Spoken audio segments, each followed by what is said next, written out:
O que se bebe em dia de festa pode-se beber no dia a dia? E que ligações gastronómicas se podem fazer com o que temos no copo? Aprenda e prove com a Escola do Gosto, a Academia de Literacia Alimentar do Público. Aulas únicas com especialistas. Entre como amador e saia um pouco mais conhecedor. Não perca a próxima aula, a 18 de novembro, no Porto. Os lugares são limitados. Inscreva-se já em público.pt. Assinar o Público com 10% de desconto? Fácil. Vá a público.pt/podcasts e introduza o código POD10. POD 10. São José Almeida, Helena Pereira, Marta Moitinho Oliveira. Eu sou a Sónia Sapaz. Este é o Poder Público, a semana em debate pela secção de política do Público. Estamos às 4 de volta para o primeiro poder público depois das autárquicas. E apesar de já terem passado uns dias, acho que ainda nos apetece falar um bocadinho sobre o assunto, certo? A noite foi surpreendente. Eu confesso que gosto mais de noites eleitorais do que de campanhas, mas foi surpreendente e alguns resultados ainda estão a ser digeridos. São José, a grande surpresa foi Lisboa, não é? Houve outras, como Coimbra, Funchal, etc., mas Lisboa foi a grande surpresa. Diz-me duas implicações que, na tua opinião, isso possa ter a nível extra-autárquico. pode ter implicações a nível nacional, porque de facto o PS ganha, continua a ser o partido com mais câmaras, mais eleitos e a ter a presidência da Associação Nacional de Municípios e da Associação Nacional de Freguesias, mas de facto há uma consequência que esta vitória simbólica em Lisboa, real, mas com um simbolismo nacional, tratando-se da Câmara da Capital, e da forma inesperada e surpreendente como aconteceu, porque ninguém estava a perceber aqueles sinais de que isto iria acontecer, não é? As sondagens não apontaram para isso. Isto vem relançar ao nível da direita o que pode ser o próximo congresso do PSD e o próximo congresso do CDS. Eu acho que a nível imediato, o próximo, são as duas consequências que existem, embora também possa contribuir para desgastar a imagem do PS e do governo e do primeiro-ministro. Mas eu penso que o PSD, que tudo indicava que a queda de Rio podia estar iminente, o que ele poderia até mesmo abandonar a liderança do partido logo a seguir às eleições e já nem se recandidatar. Eu creio que depois deste resultado eleitoral, Rui Rio vai querer discutir a liderança e, portanto, veio alterar os dados ao nível do PSD. O mesmo também em relação ao CDS. Francisco Rodrigues dos Santos também se consolidou. Porque e em relação ao PS, achas que não? O futuro de Medina pode... O futuro de Medina não vai ser decidido por isto. O Medina é uma pessoa bastante nova, que tem um currículo anterior. É evidente que isto é sempre uma mácula desonrosa. Aliás, é a segunda vez que acontece no PS nas mesmas circunstâncias. Aconteceu exatamente com João Soares também a mesma coisa, mas depois disso João Soares candidatou-se à presidência do PS, creio ainda. E Medina agora também fica livre para uma futura remodelação. Sim, fica, mas isso também, mas isso é um bocado, isso é o óbvio, não é? Quer dizer que isso é o óbvio. Ele já foi secretário de Estado, ainda por cima com mérito, e portanto uma pessoa que gera uma Câmara como a Câmara de Lisboa, a Câmara de Lisboa é mais difícil de gerir que alguns ministérios, não é? É um grande ministério. É um grande ministério. Sim, e portanto isso é óbvio. Quanto ao futuro de Medina no PS, eu não sei, porque eu continuo a dizer que é muito cedo para estarmos a discutir isso, e eu já disse aqui uma vez, quer dizer, quem está no apiadeiro quando passa ao comboio é que entra. Sabemos lá quando houver discussão, quem é que vai estar em condições, se Medina está ou não está, não sei. Não tenho eu acho que não, acho até um bocadinho abusivo o tom de adivinhação de alguns comentários em relação mais ao futuro político. Não sei, não sou categórica, admito que Medina não se vá reformar, porque ele é uma pessoa, é um político e, portanto, irá fazer a sua travessia no deserto, mas não vai reformar-se. Helena, apesar de ter ganho, Carlos Moedas não vai ter uma tarefa fácil ao governar em Lisboa. Isso diminui o sabor da vitória ou é apenas um grande berbicacho que ele vai ter de resolver durante 4 anos? As duas coisas. O sabor da vitória para Moedas deve ter sido realmente muito, muito saboroso. Agora, que vai ter uma vida difícil nos próximos 4 anos, vai, porque ele tem 7 vereadores, os mesmos que o PS, e depois ainda há mais 3 vereadores à esquerda, 2 da CDU e 1 do Bloco. Eu não estou a ver, quando ele precisar de maioria para aprovar alguma coisa no Executivo, veria talvez com mais facilidade que se consiga entender com o PS do que com a esquerda. Ele ainda não me foi claro sobre como é que pretende fazer, mas o mais provável é que vá fazendo acordos pontuais, conforme as áreas, para ir conseguindo fazer passar algumas coisas. Agora, há um risco realmente da Câmara ficar muito paralisada. O que está a acontecer em Lisboa poderia não existir se aqui há uns anos, quando esteve em discussão uma reforma da lei eleitoral para as autarquias, tivesse sido diferente a alguns projetos. Na altura era no governo de António Guterres. António Guterres apresentou algumas propostas nesse sentido e dentro do PSD também havia pessoas que concordavam, pois aquilo nunca foi avante, que era os chamados executivos monocolores, ou que queria dizer que o partido que ganhasse as eleições formaria o executivo e, portanto, nunca Como seria... o governo, no fundo. Da assinância do governo, sim. Ainda hoje, na entrevista há pouco de uma nova rubrica do Público, Interesse Público, o vice-presidente David Destino falava nisso, que o PSD trabalhou agora numa reforma da lei eleitoral para a Assembleia da República e vai começar a trabalhar numa reforma da lei eleitoral para as autarquias. Ele tem piada, quer dizer, Tem já não esta vai... fonte de inspiração. Exatamente, já não vai muito a tempo de resolver o problema de Moedas, mas pronto, mas para o futuro, mas este caso, pelo menos dá para as pessoas perceber do que é que se está a falar e quais são as dificuldades do atual sistema.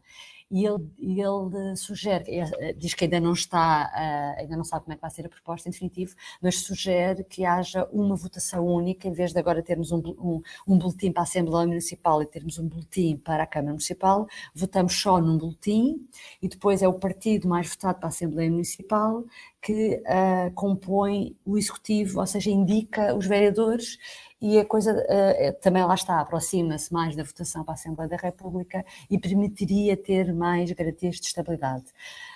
Pronto, isto é muito interessante e vai ser muito interessante no futuro discutirmos esta reforma, estas propostas, mas para efeitos agora da vida de Carlos Moedas vai ser um berbicacho, como tu dizias, porque ele poderá fazer coisas mais ou menos consensuais. Agora, se quiser fazer algo que entre em ruptura... Disruptivo. Exatamente, que entre em contradição com aquilo que vinha da variação anterior, vai ser impossível, porque ninguém lhe vai dar a mão. Provavelmente não conseguirá acabar com a ciclovia da Almirante Reis.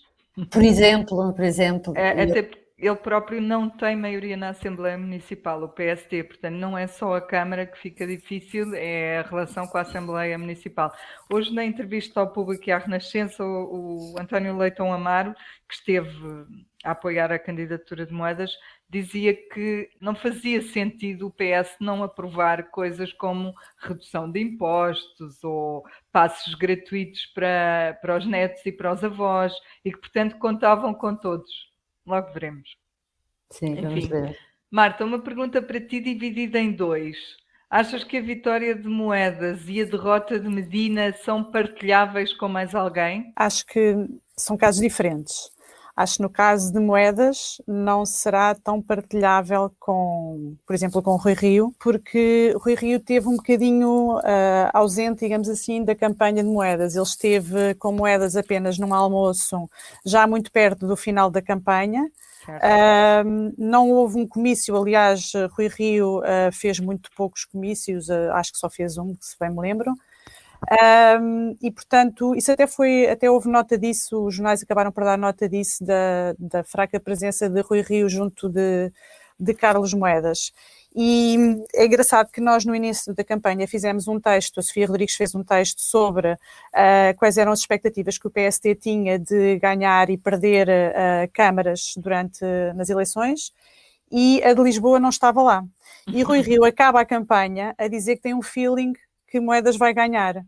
E, portanto, há ali uma evolução de Rio ao longo do tempo, na perspectiva que ele tinha em relação ao desempenho que Moedas podia ter. Eu não sei se aquele feeling foi um tiro de sorte, mas que acabou por se concretizar, mas de facto parece que ele esteve um bocadinho ali ausente, portanto parece-me que a vitória de Moedas será mais responsabilidade do próprio Moedas do que propriamente a ajuda de Rio. Marta, nós próprios Sim. aqui brincámos com o feeling do Rio nessa altura. Lembra? Brincámos, pronto, e agora é uma espécie de cuspir para o ar, porque ele agora, ele acabou por acertar no feeling dele, vamos ter que dar muita atenção aos feelings do Rui Rio. Deixa-me só dizer uma coisa que li já não sei onde, mas que li já depois das eleições. O PSD tinha sondagens em Lisboa feitas ao dia. O PSD sabia que isto podia acontecer. Sim, okay. De facto... Portanto, esse feeling do Rio tinha base nessas sondagens. E foi mudando. E foi mudando, lá está. No início eles não tinham a percepção nitidamente que a Câmara de Lisboa tivesse ao alcance do PSD, e no fim ele tinha essa percepção. E de facto, tendo essas sondagens é um pouco mais fácil, e no dia em que ele falou do feeling, ele de facto criticou as sondagens, aquelas que são publicamente conhecidas. Não as dele. Não, as dele, sim, com certeza. Mas as dele, pelos vistos, estavam acertadas. Relativamente a Medina, já acho que ali a situação é um bocadinho diferente, porque António Costa envolveu-se de facto bastante na campanha e fez a arruada no Chiado, a descida do Chiado, a tradicional descida do Chiado ao lado de Fernando Medina, esteve muito sempre ao lado dele e estava tão convencido que Medina vencia, que a dúvida só era se Medina tinha a maioria absoluta ou não, se conseguia a maioria absoluta ou não, porque as declarações de António Costa nesse dia são exatamente essas, são apelar ao voto, a dizer isto não está garantido e queremos condições de governabilidade e, portanto, a única dúvida era essa. E pronto, acho que são situações diferentes. Num caso pode ser partilhada, no outro não. Muito bem. Outro tema que nos animou nesta reta final da semana foi o anúncio da futura nomeação, nomeação do vice-almirante Gouveia Melo para chefe de Estado-Maior da Armada. Ninguém diz que não é merecida, mas o timing não foi o ideal e isso foi notado, muito notado.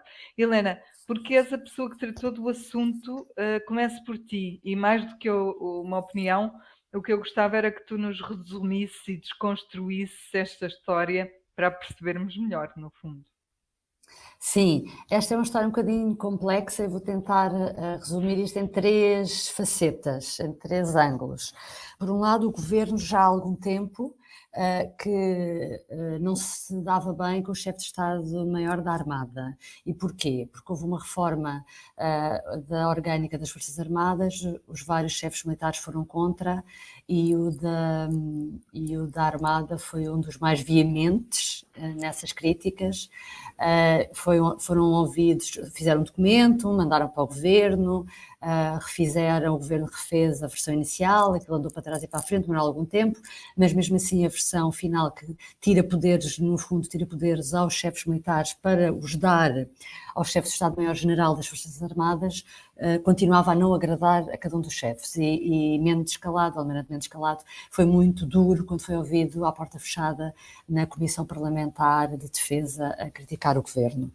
E entretanto, tem havido episódios que aconteceram entre o SEMA e o ministro que adensaram ou deterioraram essa relação, nomeadamente uma nomeação que ele quis fazer e que o ministro guardou na gaveta até estar em vigor a nova lei para depois ser possível ser vetada através do parecer do SENCFA.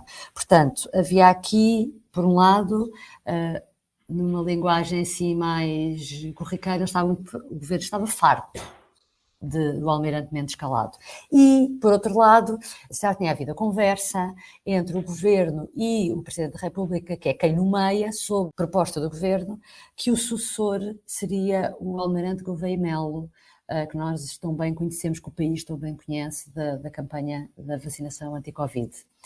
Acontece que, e aliás, Marcelo ontem, quando vai falar, revela isso, que tinha havido essa combinação e que para ele ser conduzido a chefe de Estado-Maior da Armada, o atual teria que sair um bocadinho mais cedo, e tinha ficado combinado que sairia, para questões de idade, não era? Questões de idade, para impedir que o Gouveia Melo chegasse aos 62 anos, que é a idade para passagem à reserva, se não fosse promovido. E, portanto, isso estava mais ou menos combinado. Agora, parece que o que não estava combinado era o momento. É isso que Marcelo vem dizer esta quarta-feira, de uma forma muito clara e até um pouco bruta, que é, quando for o momento para fazer essa nomeação, só há uma pessoa que tem o poder de decisão e essa pessoa é o Presidente, e o momento que estava acertado não é este, e quando for o momento adequado, o Presidente tomará uma decisão. E o Governo foi apanhado de surpresa, e daí depois isto se ter transformado. Isto primeiro era um problema entre chefia militar e o Governo, depois tornou-se um problema entre o Governo e o Presidente da República, e é realmente uma situação inédita, porque temos um Presidente da República na praça pública a desautorizar o Ministro.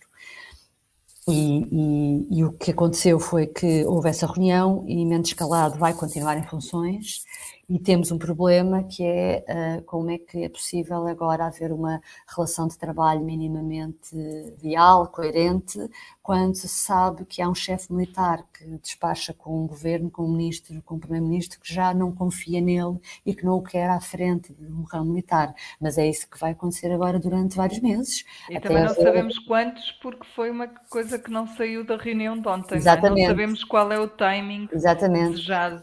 Por último, só muito rapidamente, o outro plano mais, como é que é dizer, mais pequenino, que interessa se calhar menos às pessoas, mas que é muito determinante para esta guerrinha que também está a haver, é que Gouveia Melo, na lista de antiguidades no posto, não é o vice-almirante mais antigo.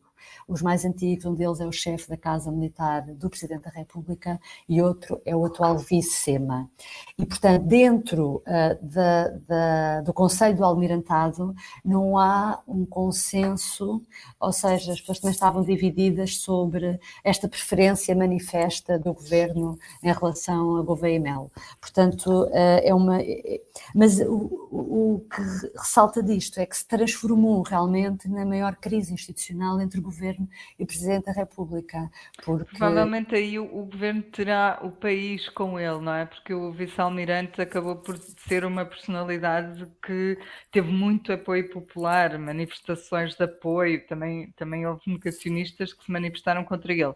Mas o carinho demonstrado ao longo destes meses foi muito grande e eventualmente isso contribui para o Governo se sentir força para tomar essa decisão e passá-lo à frente dos outros. Pois, e foi se calhar também com essa ânsia de fazer essa transição para uma pessoa popular e que seria bem recebida, que fez com que o Governo quisesse antecipar aqui algum prazo. São José, achas que esta pressa de que estamos a falar pode ter manchado a nomeação de Gouveia Melo? Que o prejudica de alguma forma? Eu acho que este episódio não mancha Gouveia Melo, mancha outras pessoas, já lá vamos, mas há uma coisa que eu não acho, que ainda não acredito, é que tenha havido aqui alguma precipitação da parte do Governo, que o Presidente não soubesse, porque pelo que eu percebi, segundo a Helena escreve hoje, esse Conselho da Armada ia reunir, creio que hoje. Não, ontem. Chegou a estar reunido, Ia reunir ontem para dar o parecer. Para dar um parecer favorável para o senhor poder ser nomeado. Portanto, não me parece que a coisa não tivesse combinado, não é? Não, também não acredito. Também não acredito. Não me parece que o Governo tenha andado a agir escondendo coisas do Presidente. Até porque era consensual, estava combinado que era o Gouveia Melo. Gouveia e Mel não vai sair nada manchado nisto, penso que não. Acho que a visibilidade pública que ele tem e o sucesso que ele demonstrou ao comandar as questões da organização da vacinação, não, isto é um pequeno episódio em relação a ele. O que eu acho que isto mancha, desculpem lá, mas eu acho que isto mancha, é a imagem que o Presidente da República transmite de si mesmo. Porque ainda que ele não soubesse, ainda que ele quisesse discutir o assunto com o Governo, ele chamava lá o Primeiro-Ministro e o Ministro e falava do assunto.